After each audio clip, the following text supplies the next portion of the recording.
សួស្តីបងប្អូនទាំងអស់គ្នាបាទគណៈពេលនេះខ្ញុំបាទបង្ហាញទីតាំងកំសាន្តមួយកន្លែងគឺមានឈ្មោះថាជ្រលងវេហាជ្រលងវេហានេះគឺមានទីតាំងស្ថិតនៅតំបន់ជ្រោះវាលពួចបាទហើយស្ថិតនៅក្នុងក្រុងកំពតខេត្តកំពតជាងទេបាទហើយចិត្តក្រុងកំពតមែនតែនបាទមិនឆ្ងាយទេប្រហែលជា5-6 គីឡូដីទៅដល់ហើយបាទហើយទេសភាពនៅទីនេះពិតជាស្រស់ស្អាតមែនតែនបាទហើយមានទាំងធម្មជាតិមានទឹកមានព្រៃភ្នំជាច្រើនបាទហើយជាពិសេសនោះថ្ងៃនេះគឺជាថ្ងៃឈប់សម្រាកនៃបុណ្យសកលឆ្នាំ2025ឈានចូលឆ្នាំ2006ហើយបាទរីករាយឆ្នាំថ្មីទាំងអស់គ្នាហើយមានមនុស្សជាច្រើនវល់ទេសចរយុវវ័យច្រើនបានចូលមកលេង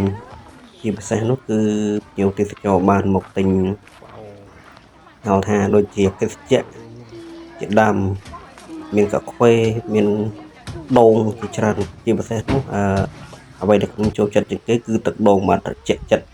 ដែលធ្វើឲ្យអារម្មណ៍ស្រស់ថ្លាមែនតើណាបាទហើយខ្ញុំហើយជាមួយនឹងសិស្សប្អូនសិស្សច្បងបានមកលេងនៅទីនេះបងប្អូនអើយនេះជាលើកទី2របស់ខ្ញុំដែរបានមកលេងមកលើកមុននោះគឺស្ថិតនៅក្នុងខែខែ7ខែ8មានទឹកច្រើនណាហើយទឹកហូរស្អាតមែនតែនលាយឡំជាមួយនឹងទេសភាពខៀវខ្ចីផងដែរហើយរដូវកាលនេះគឺជារដូវហៅថារដូវរំហើយនឹងបងប្អូនចូលឆ្នាំសកលហើយបានថាទឹកមិនសូវមានប្រមាណទេក៏ប៉ុន្តែយ៉ាងណាក៏ពួកយើងបានចូលងូតទឹកនៅទីនេះលេងដែរហើយត្រជាក់ស្រួលមែនតើទឹកនៅទីនេះហើយមួយទៀតនៅទីនេះគឺយើងអាចទិញសម្បត្តិចូលលេងហើយនឹងអង្គុយហូបអាហារដែលយើងអាចទិញមកពីក្រុងកំពតបាទ